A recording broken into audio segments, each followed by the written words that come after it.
Hi hello ನಮಸ್ಕಾರ ಸ್ನೇಹಿತರೆ, welcome back to my Gokul Kharvi YouTube channel. ಇವತ್ತಿನ ವಿಡಿಯೋ ಕೂಡ ಮೈಸೂರಿಂದನೇ ಕಂಟಿನ್ಯೂ ಆಗ್ತಾ ಇದೆ ಸ್ನೇಹಿತರೆ. ಹೌದು, ನಾವು 2ನೇ ದಿನವೂ ಮೈಸೂರಲ್ಲೇ ಉಳ್ಕೊಂಡಿದ್ದೀವಿ. ಈ ವಿಡಿಯೋದಲ್ಲಿ ನಾವು ಚಾಮುಂಡಿ ಬೆಟ್ಟಕ್ಕೆ ಬಂದಿದ್ದೀವಿ. ಇಲ್ಲಿ ಮಹಿಷಾಸುರನ ಸ್ಟ್ಯಾಚ್ಯೂವನ್ನು ನೀವು ನೋಡಬಹುದು. ಅದರ ಎದುರುಗಡೆನೇ ಬಸ್ ಸ್ಟಾಪ್ ಇರೋದು. ತಾಯಿ ಚಾಮುಂಡೇಶ್ವರಿಯು ಮೈಸೂರಿನ ಪ್ರಬಲವಾದ ಅಧಿದೇವತೆ. ಈ ತಾಯಿಯು ಮಹಿಷಾಸುರನನ್ನು ಕೊಂದು ಚಂಡಮುಂಡರನ್ನು ಸಂಹರಿಸಿ ಚಾಮುಂಡಿಯಾಗಿ ನೆಲೆಸಿದ್ದಾಳೆ. ಮಹಿಷೂರು ಎನ್ನುವುದೇ ಈಗ ಮೈಸೂರಾಗಿ ಬದಲಾವಣೆಗೊಂಡಿದೆ. ಮೊದಲಿಗೆ ಈ ಸ್ಥಳವನ್ನು ಮಹಿಷನ ಹೆಸರಿನಿಂದ ಬರುವಂತಹ ಮೈಸೂರು ಅಂತ ಕರಿತಾ ಇದ್ರು. ಅದೇ ಇವಾಗ ಮೈಸೂರಾಗಿ ಬದಲಾವಣೆಗೊಂಡಿದ್ದು. ದೇವಸ್ಥಾನದ ಹೊರಗಡೆಯಲ್ಲಿ ಈ ರೀತಿಯಾಗಿ ಪೂಜಾ ಸಾಮಗ್ರಿಗಳನ್ನು ಲೈನಲ್ಲಿ ಇಟ್ಕೊಂಡು ಮಾರ್ತಾ ಇರ್ತಾರೆ. ಬೇಕಾದರೆ ಅಲ್ಲಿಂದ ತಗೊಂಡು ಹೋಗ್ಬೋದು. ಈಗ ನೀವು ದೇವಸ್ಥಾನದ ಹಿಂದುಗಡೆಯಿಂದ ಗೋಪುರದ ವಿಡಿಯೋವನ್ನು ನೋಡ್ತಿದ್ದೀರಾ. ಇವಾಗ ನಾವು ತೆಗಿತಾ ಇರೋದು ದೇವಸ್ಥಾನದ ಮುಂದುಗಡೆಯಿಂದ. ದೇವಸ್ಥಾನದ ಒಳಗಡೆ ಯಾವುದೇ ರೀತಿಯ ವಿಡಿಯೋ ಚಿತ್ರೀಕರಣ ಅಲೌಡ್ ಇರಲಿಲ್ಲ. ಹಾಗಾಗಿ ಹೊರಗಡೆಯಿಂದ ಆದಷ್ಟು ವಿಡಿಯೋ ಮಾಡಿ ದೇವರ ದರ್ಶನ ಪಡ್ಕೊಂಡು ನಾವು ಮೈಸೂರಿಗೆ ಹಿಂದಿರುಗಿದ್ವಿ. ಆಮೇಲೆ ನಾವು ಮೈಸೂರು ಝೂಗೆ ಹೋಗಬೇಕಂತ ಮೈಸೂರಿಗೆ ಬಂದು ಝೂ ಕಡೆ ಹೊರಟಿರುವಾಗ ನಮಗೆ ಈ ಥರ ಒಂದು ಚಿತ್ರಣ ಕಾಣಲಿಕ್ಕೆ ಸಿಕ್ತು. ಅದನ್ನು ಕೂಡ ವಿಡಿಯೋ ಮಾಡಿಕೊಂಡು ಝೂ ಕಡೆ ಹೋದ್ವಿ. ಇನ್ನೊಂದು ವಿಷಯ ಏನಂದರೆ, ಇಲ್ಲಿ ಕೆಲವೊಂದು ಆಟೋ ಡ್ರೈವರ್ಸ್ಗಳು ನಮ್ಮ ದಾರಿಯನ್ನು ತಪ್ಪಿಸ್ತಾರೆ. ಏನಂದರೆ, ಅವರು ಇಲ್ಲಿ ಗೌರ್ಮೆಂಟ್ ಸಿಲ್ಕ್ ಸ್ಯಾರಿ ಫ್ಯಾಕ್ಟ್ರಿ ಇದೆ, ಆಮೇಲೆ ಸ್ಯಾಂಡಲ್ ಫ್ಯಾಕ್ಟ್ರಿ ಇದೆ ಅಂತ ಹೇಳ್ತಾರೆ. ಅದೆಲ್ಲ ಮೈಸೂರಿನಲ್ಲಿ ಇರೋದಂತೂ ನಿಜನೇ. ಆದರೆ ಅವ್ರು ಕರ್ಕೊಂಡು ಹೋಗ್ತಾ ಇರೋದು ಗೌರ್ಮೆಂಟ್ ಫ್ಯಾಕ್ಟರಿಗಲ್ಲ, ಪ್ರೈವೇಟ್ ಔಟ್ಲೆಟ್ಟಿಗೆ ಕರ್ಕೊಂಡು ಹೋಗಿ ಬಿಡ್ತಾರೆ. ಕೇವಲ 20-30 ರೂಪಾಯಿ ಆಸೆಗೋಸ್ಕರ ಆ ಥರ ಮಾಡ್ತಾರೆ. ಯಾಕೆ ಆ ಥರ ಮಾಡ್ತಾರೆ ಅಂತ ಗೊತ್ತಿಲ್ಲ. ಇಲ್ಲಿಂದ ಝೂಗೆ ವಾಕೇಬಲ್ ಡಿಸ್ಟೆನ್ಸ್ ಇರೋದು. ನಾವು ನಡ್ಕೊಂಡೇ ಝೂ ಕಡೆ ಬಂದ್ವಿ. ಇದು ಶ್ರೀ ಚಾಮರಾಜೇಂದ್ರ ಮೃಗಾಲಯ ಅನ್ನೋದು ಝೂ ಹೆಸರು. ಬನ್ನಿ ಒಳಗಡೆ ಹೋಗ್ಬಿಟ್ಟು ಝೂ ಹೇಗಿದೆ ಅಂತ ನೋಡೋಣ. ಇದು ಟಿಕೆಟ್ ಕೌಂಟರ್ಗೆ ಹೋಗುವಂಥ ದಾರಿ. ಇಲ್ಲಿ ಟಿಕೆಟ್ಗೆ 60 ರೂಪಾಯಿ ಹಾಗೂ ಚಿಕ್ಕ ಮಕ್ಕಳಿಗೆ ಟಿಕೆಟ್ಗೆ 30 ರೂಪಾಯಿಯನ್ನು ವಿಧಿಸಿದ್ದಾರೆ. ಟಿಕೆಟ್ ಪಡ್ಕೊಂಡು ನಾವು ಝೂನ ಎಂಟ್ರೆನ್ಸ್ ಕಡೆ ಹೋದ್ವಿ. ಅಲ್ಲಿ ಬ್ಯಾಟರಿ ಚಾಲಿತ ವಾಹನವೂ ಇತ್ತು. ಝೂ ತುಂಬ ದೊಡ್ಡದಾಗಿರೋದ್ರಿಂದ ಈ ಏಜ್ ಆದವರು ಅಥವಾ ಚಿಕ್ಕ ಚಿಕ್ಕ ಮಕ್ಕಳನ್ನ ಇಟ್ಕೊಂಡೆಲ್ಲ ಬರ್ತಾರಲ್ಲ, ಅವರಿಗೆ ಆ ಝೂನ ಸುತ್ತಾಕ್ಲಿಕ್ಕೆ ನಡ್ಕೊಂಡು ಹೋಗ್ಲಿಕ್ಕಂತೂ ತುಂಬ ಕಷ್ಟ ಆಗುತ್ತೆ. ಅಂಥವ್ರು ಯಾರಾದರೂ ಇದ್ದರೆ ಈ ವೆಹಿಕಲನ್ನು ಯೂಸ್ ಮಾಡ್ಬೋದು. ಪರ್ ಹೆಡ್ 300 ರೂಪಾಯಿ ಅನ್ಕೊತೀನಿ. ನೋಡಿ, ಇವಾಗ ಈ ಪಕ್ಷಿಗಳ ಕಲರವದಿಂದ ಈ ಝೂನ ಎಂಟ್ರೆನ್ಸ್ ಸ್ಟಾರ್ಟ್ ಆಗುತ್ತೆ ಸ್ನೇಹಿತರೆ. ಮೊದಲಿಗೆ ನಮಗೆ ಇಲ್ಲಿ ಲವ್ ಬರ್ಡ್ಸ್ನಿಂದ ಸ್ಟಾರ್ಟ್ ಆಗುತ್ತೆ. ಆಮೇಲೆ ಈಗ ನೋಡ್ತಾ ಇರೋದು ದಾಸಮಂಗಟ್ಟೆ ಪಕ್ಷಿ ಅಂತ. ಇದು ಬಾತುಕೋಳಿ. ಆಮೇಲೆ ಇದು ವೈಟ್ ಪಿಕಾಕ್. ಇಲ್ಲಿ ಎಲ್ಲ ಪಕ್ಷಿಗಳನ್ನು ಆ ಪಕ್ಷಿಗಳ ಎದುರುಗಡೆನೇ ಒಂದು ಬೋರ್ಡ್ ಥರ ಮಾಡಿ ಪಕ್ಷಿಗಳ ಹೆಸರು ಹಾಗೂ ಅದರ ಇನ್ಫಾರ್ಮೇಷನನ್ನು ಹಾಕಿರ್ತಾರೆ. ಅದನ್ನು ನೋಡಿಕೊಂಡು ನಾವು ಪಕ್ಷಿಗಳ ಬಗ್ಗೆ ತಿಳ್ಕೊಬೋದು. ಈ ಹಕ್ಕಿ ನೀವೇನು ನೋಡ್ತಿದ್ದೀರಾ, ಇದು ಒಂಟಿ ಕಾಲಲ್ಲಿ ನಿಂತ್ಕೊಂಡಿದೆ. ಇದೇ ಥರ ನಿಂತ್ಕೊಂಡು ಅದು ನಿದ್ರೆ ಮಾಡ್ತಾನೆ ಇರುತ್ತೆ.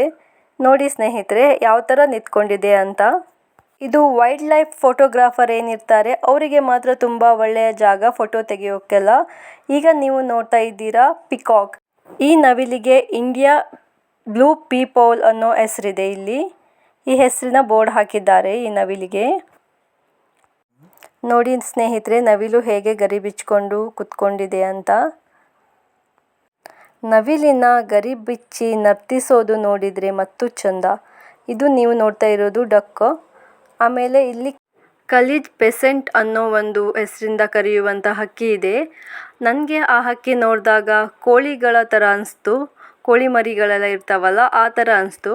ಅದಾದಮೇಲೆ ಮತ್ತೆ ಪುನಃ ಬೇರೆ ಬೇರೆ ಹಕ್ಕಿಗಳ ಹೆಸರು ಮತ್ತು ಬೇರೆ ಬೇರೆ ಹಕ್ಕಿಗಳು ಇಲ್ಲಿ ನೋಡಲಿಕ್ಕೆ ಸಿಗುತ್ತೆ. ಕಿಂಗ್ ಫಿಶರ್ ಆಗಲಿ, ಲವ್ ಬರ್ಡ್ಸ್ ಆಗಲಿ, ಈ ಥರ ಬೇರೆ ಬೇರೆ ಹಕ್ಕಿಗಳು ಇಲ್ಲಿ ಇದ್ವು. ಹಕ್ಕಿಗಳ ಅಪೂರ್ವ ಸಂಗ್ರಹ ಇತ್ತು ಅಂದ್ರೂ ತಪ್ಪಾಗಲಾರ್ದು. ಇಲ್ಲಿ ನೋಡಿ, ಇದ್ಯಾವುದೋ ಹಕ್ಕಿ ಇದೆ, ಹೆಸರು ಗೊತ್ತಿಲ್ಲ. ಇದು ಕಿಂಗ್ ಫಿಶರ್ ಅನ್ಕೊತೀನಿ. ಹಕ್ಕಿಗಳ ಮನೆ ಈ ಥರ ನೆಟ್ನಿಂದ ಮಾಡಿದ್ದಾರೆ. ಇದಾದಮೇಲೆ ನಮಗೆ ಈ ಕೋತಿಯ ಪ್ರಭೇದದ ಒಂದು ಪ್ರಾಣಿ ಕಾಣಲಿಕ್ಕೆ ಸಿಗುತ್ತೆ. ನೋಡಿ, ಈ ಪ್ರಾಣಿ ಈ ಬಳ್ಳಿಯ ಮೇಲೆ ನಡ್ಕೊಂಡು ಬರುತ್ತೆ. ನಡ್ಕೊಂಡು ಬಂದು ಅದಾದಮೇಲೆ ಹೋಗಿಬಿಟ್ಟು ಮಲ್ಕೊಳ್ಳುತ್ತೆ. ಇಷ್ಟೇ.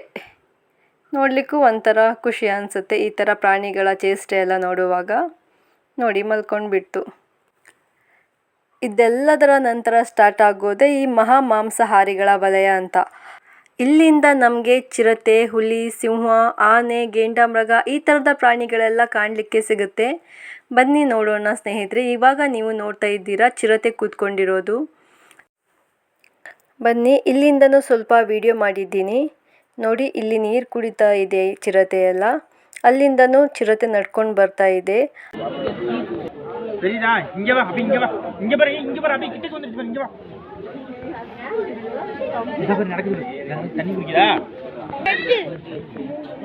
ಇವೆಲ್ಲ ವೈಲ್ಡ್ ಆನಿಮಲ್ಸ್ ಆಗಿರೋದ್ರಿಂದ ತುಂಬ ದೂರದಲ್ಲಿರುತ್ತೆ. ನಮಗೆ ಹತ್ತಿರದಿಂದ ಅಂತೂ ಕಾಣಲಿಕ್ಕೆ ಸಿಗೋದಿಲ್ಲ. ಝೂಮ್ ಮಾಡಿನೇ ವಿಡಿಯೋ ಮಾಡಬೇಕು. ಇಲ್ಲಿ ನೋಡಿ, ಇವಾಗ ಇವೆಲ್ಲ ಚಿರತೆಗಳು ಬಂದುಬಿಟ್ಟು ನೀರು ಕುಡಿತಾ ಇದೆ. ಆದರೂ ನೋಡೋಕ್ಕೊಂಥರ ಖುಷಿ. ಚಿರತೆ ನಂತರ ನಮಗೆ ರಾಜ ಹುಲಿ ಕಾಣಲಿಕ್ಕೆ ಸಿಗುತ್ತೆ ನೋಡಿ. ಇದು ವೈಟ್ ಟೈಗರ್. ನಾವು ನಿಂತ್ಕೊಂಡಿರೋ ಜಾಗಕ್ಕೂ ಮತ್ತು ಹುಲಿ ಇರೋ ಜಾಗಕ್ಕೆ ತುಂಬ ದೂರ ಇದೆ ಸ್ನೇಹಿತರೆ. ತುಂಬ ಹತ್ತಿರ ಅಂತೂ ತೆಗೆಯೋಕ್ಕೆ ಆಗೋದಿಲ್ಲ. ಮತ್ತೊಂದು ವಿಷಯ ಏನಂದರೆ, ಪ್ರತಿ ಪ್ರಾಣಿಗೂ ಇಲ್ಲಿ ವಿಶಾಲವಾದ ಜಾಗ ಇದೆ. ಅವ್ರು ಯಾರಿಗೂ ತಾವು ಝೂ ಅಲ್ಲಿದ್ದೀವಿ ಅಂತ ಭಾಸವಾಗಲಿಕ್ಕಿಲ್ಲ. ಹುಲಿಯ ನಂತರ ನಮಗೀಗ ಕಾಣಲಿಕ್ಕೆ ಸಿಗೋದು ಈ ಸಿಂಹಗಳು. ಇಲ್ಲಿ ಸಿಂಹ ವಾಕ್ ಮಾಡ್ತಾ ಇದೆ. ಇಲ್ಲೇ ಒಂದು ಪಕ್ಕದಲ್ಲಿ ಇನ್ನೊಂದು ಸಿಂಹನೂ ಮಲ್ಕೊಂಡಿದೆ. ಬಟ್ ಅಲ್ಲಿ ಸಿಂಹ ಇರೋದೇ ಗೊತ್ತಾಗಲಿಲ್ಲ ನೋಡಿ. ಈಗ ಕಾಲು ಅಲ್ಲಾಡಿಸಿರೋದು ನೋಡಿದವಾಗ ನಮಗೆ ಗೊತ್ತಾಗಿದ್ದು ಅಲ್ಲಿ ಇನ್ನೊಂದು ಸಿಂಹ ಮಲ್ಕೊಂಡಿದೆ ಅಂತ. ಆಮೇಲೆ ಈಗ ಮತ್ತೆ ಪುನಃ ಹುಲಿಗಳು ನೋಡ್ಲಿಕ್ಕೆ ಸಿಗ್ತಾ ಇವೆ ಸ್ನೇಹಿತರೆ. ಈ ಝೂನಲ್ಲಿ ಪ್ರಾಣಿಗಳಿಗೆ ವಿಶಾಲವಾದ ಜಾಗದ ವ್ಯವಸ್ಥೆ ಮಾಡಿರೋದಲ್ಲದೆ ಪ್ರಾಣಿಗಳಿಗಂತಲೇ ವಿಶೇಷವಾದ ಮನೆಗಳನ್ನು ನಿರ್ಮಿಸಿದ್ದಾರೆ. ಆ ಮನೆಗಳಲ್ಲಿ ಇನ್ಫೋಸಿಸ್ನಿಂದನೂ ಸ್ಪಾನ್ಸರ್ ಆಗಿರೋದಿದೆ. ಇಲ್ಲಿ ಈ ಮ್ಯಾಪ್ ನೋಡ್ತಾ ಇದ್ದೀರಾ, ಝೂನಲ್ಲಿ ಯಾವುದೆಲ್ಲ ಪ್ರಾಣಿ ಇದೆ ಅನ್ನೋ ಇನ್ಫಾರ್ಮೇಷನ್ ಆ ಮ್ಯಾಪಲ್ಲಿದೆ. ಇವಾಗ ನಮಗೆ ಕೋತಿಗಳ ಪ್ರಪಂಚ ಸ್ಟಾರ್ಟ್ ಆಗುತ್ತೆ. ಇಲ್ಲಿ ಕೋತಿಗಳ ಪ್ರಭೇದಗಳಾದ ಸಿಂಗಳಿಕ, ಚಿಂಪಾಂಜಿ ಆ ಥರದ ಪ್ರಾಣಿಗಳು ನಮಗೆ ಕಾಣಲಿಕ್ಕೆ ಸಿಗುತ್ತೆ. ಇಲ್ಲೇ ಸ್ವಲ್ಪ ಮುಂದೆ ನಡ್ಕೊಂಡು ಹೋದಾಗ ನಮಗೆ ಕಾಣಲಿಕ್ಕೆ ಸಿಗೋದು ಈ ಚಿಂಪಾಂಜಿ ನೋಡಿ. ಈಗ ಈ ಚಿಂಪಾಂಜಿ ಬರೋದನ್ನು ನೀವು ಕಾಣ್ಬೋದು. ಈ ಚಿಂಪಾಂಜಿಯ ಚೇಷ್ಟೆ ನೋಡಿ ಮಕ್ಕಳೆಲ್ಲ ತುಂಬ ಎಂಜಾಯ್ ಮಾಡ್ತಾಯಿದ್ರು ನೋಡಿ. ಮಕ್ಕಳು ಕೂಗೋ ವಾಯ್ಸ್ ನಿಮಗೂ ಕೇಳಿಸುತ್ತೆ. ಇವಾಗ ನೀವು ಕೇಳಿಸ್ಕೊಳ್ಳಿ.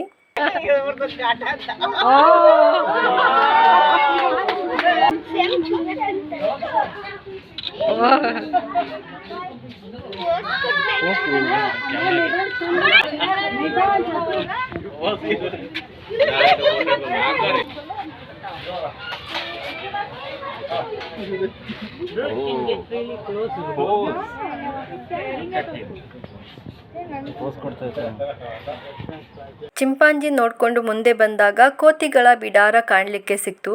ಕೋತಿಗಳೆಲ್ಲ ಆಟ ಆಡ್ತಾ ಇದ್ವು. ಹಾಗೆ ನಮಗೆ ಹುಲಿ ನಿಂತ್ಕೊಂಡಿರೋದು ಕಾಣಲಿಕ್ಕೆ ಸಿಕ್ತು. ಮುಂದೆ ಬಂದರೆ ಝೀಬ್ರಾ ಇತ್ತು. ಝೀಬ್ರಾಗಳು ಇರುವ ಈ ಸ್ಥಳ ತುಂಬ ವಿಶಾಲವಾಗಿದೆ ಸ್ನೇಹಿತರೆ. ಇವಾಗ ನಮಗೆ ಒರಾಂಗುಟಾನ್ ಹೌಸ್ ಅಂತ ಇದೆ. ಈ ಮನೆಯನ್ನು bank note paper mill India Mysuru ಇವರಿಂದ ಸ್ಪಾನ್ಸರ್ ಮಾಡಿರುವಂಥದ್ದು.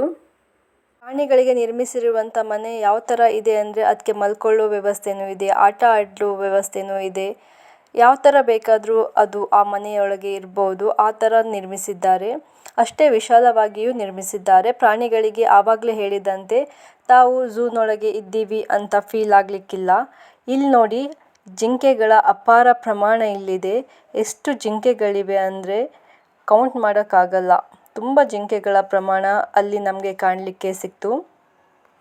ಝೂ ತುಂಬ ದೊಡ್ಡದಾಗಿರೋದ್ರಿಂದ ಹಿಂಗೆ ತಿರುಗಿ ಕಾಲೆಲ್ಲ ನೋವು ಬಂದೇ ಬರುತ್ತೆ. ಆವಾಗ ನಮಗೆ ಮಧ್ಯೆ ಮಧ್ಯೆ ಕೂತ್ಕೊಳ್ಳೋವಂಥ ವ್ಯವಸ್ಥೆನೂ ಈ ಝೂ ಒಳಗಿದೆ. ಇಲ್ಲಿ ನೋಡಿ, ಇಲ್ಲಿ ಕೂತ್ಕೊಳ್ಳೋಕ್ಕೆ ಬೆಂಚೆಲ್ಲ ಹಾಕಿಟ್ಟಿದ್ರು. ಅಲ್ಲೂ ಕೂತ್ಕೊಂಡು ಸ್ವಲ್ಪ ಹೊತ್ತು ರೆಸ್ಟ್ ತಗೊಂಡು ನಾವು ಮುಂದೆನೂ ಹೋಗ್ಬೋದು.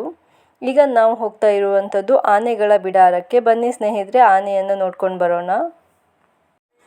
ಇಲ್ಲಿ ನಾವು ನೋಡುವಾಗ ಆನೆಗಳು ನಿಂತಿದ್ವು. ಸ್ವಲ್ಪ ಮುಂದೆ ಬಂದರೆ ಈ ಆನೆ ಒಂದು ಕಾಲನ್ನು ನೀರಿನ ಟ್ಯಾಂಕ್ನಲ್ಲಿ ಇಟ್ಕೊಂಡು ನಿಂತ್ಕೊಂಡಿತ್ತು. ಅಲ್ಲಿಂದ ನಾವು ಮತ್ತೆ ಮುಂದೆ ಬಂದ್ವಿ. ಈ ಝೂ ಒಳಗಡೆ ಒಂದು ಫುಡ್ ಕೋರ್ಟ್ ಕೂಡ ಇದೆ. ಎಷ್ಟೇ ಅಂದರೂ ತಿರುಗಿ ಟಯರ್ಡ್ ಆಗುತ್ತಲ್ಲ. ಅಂದರೆ ತುಂಬ ದೊಡ್ಡದಿದೆ ಝೂ. ತಿರುಗಿ ಸಾಕಾಗಿ ಆಗುತ್ತೆ. ಆವಾಗ ಸಾಕಾದಾಗ ಅಲ್ಲಿ ಹೋಗಿಬಿಟ್ಟು ಏನಾದರೂ ಜ್ಯೂಸ್ ಏನಾದರೂ ಕುಡ್ಕೊಂಡು ಬರ್ಬೋದು. ಇಲ್ಲಿ ನೋಡಿ, ನೀವೀಗ ನೋಡ್ತಾ ಇರೋದು ಗೆಂಡಾಮೃಗ. ಸ್ಟ್ಯಾಚ್ಯೂ ಥರ ನಿಂತ್ಕೊಂಡಿತ್ತು ಅಲ್ವಾ ಸ್ನೇಹಿತರೆ ಆ ಗೆಂಡಾಮೃಗ. ಮತ್ತು ಮುಂದೆ ಹೋದಂತೆ ಬೇರೆ ಬೇರೆ ತಳಿಯ ಘೇಂಡಾಮೃಗಗಳು ಇಲ್ಲಿದ್ವು. ಮತ್ತು ಈ ಝೂ ಒಳಗಡೆ ಟಾಯ್ಲೆಟ್ ಫೆಸಿಲಿಟಿ ಆಗಲಿ ಮತ್ತು ಫೀಡಿಂಗ್ ರೂಮ್ಸ್ ಆಗಲಿ ಆ ಥರ ಎಲ್ಲ ಫೆಸಿಲಿಟಿನೂ ಇಲ್ಲಿದೆ.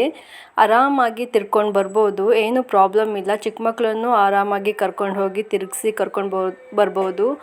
ಎಷ್ಟೇ ಅಂದರೂ ಚಿಕ್ಕ ಮಕ್ಕಳಿಗೆ ಇಂಥ ಜಾಗಗಳೇ ತುಂಬ ಇಷ್ಟ ಆಗೋದು. ಇಲ್ಲಿ ನೋಡಿ ಸ್ನೇಹಿತರೆ, ಇಲ್ಲೆಲ್ಲ ಬಾಕ್ಸ್ ಒಳಗಡೆ ಗ್ಲಾಸಿನ ಬಾಕ್ಸ್ ಇದು, ಅದರೊಳಗಡೆ ಎಲ್ಲ ಹಾವು, ಬೇರೆ ಬೇರೆ ಜಾತಿಯ ಹಾವುಗಳಿದ್ದು.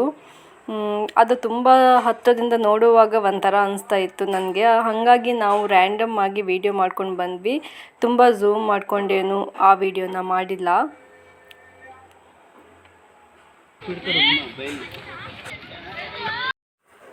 ಇಲ್ಲಿವಾಗ ಮೊಸಳೆ ನೀರೊಳಗಿದೆ.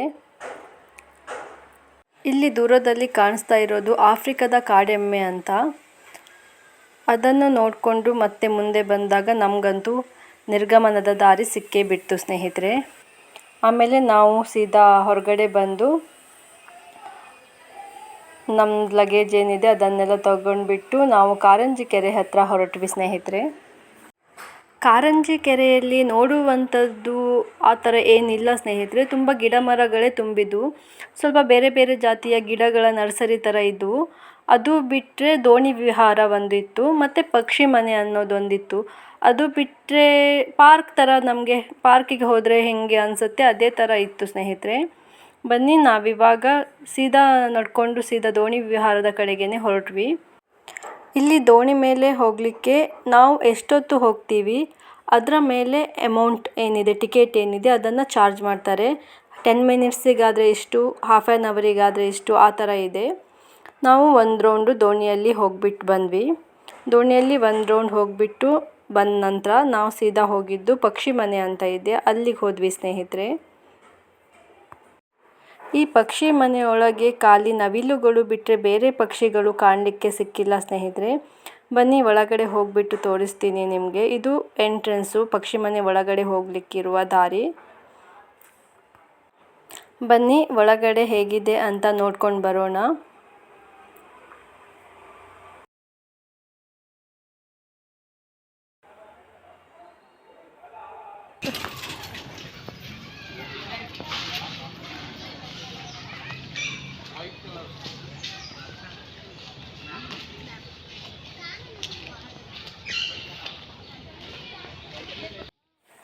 ಇಲ್ಲಿ ಪಿಕಾಕ್ಸ್ ಮಾತ್ರ ಜಾಸ್ತಿ ಇದ್ದಿದ್ದು.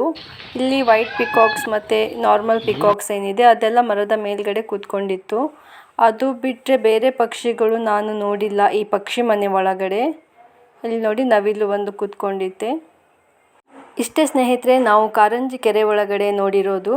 ಮತ್ತು ಮುಂದೆ ನೋಡ್ಕೊಂಡು ಹೋದ್ರೂ ಸಹ ಈ ಥರ ಗಿಡ ಮರಗಳೇ ಇರ್ತಿತ್ತು. ಅದಕ್ಕೋಸ್ಕರ ನಾವು ತುಂಬ ಮುಂದೆನೂ ಹೋಗಿಲ್ಲ, ನಮಗೆ ಸಾಕಾಯಿತು. ಹಾಗಾಗಿ ನಾವು ವಾಪಸ್ ಬಂದ್ವಿ.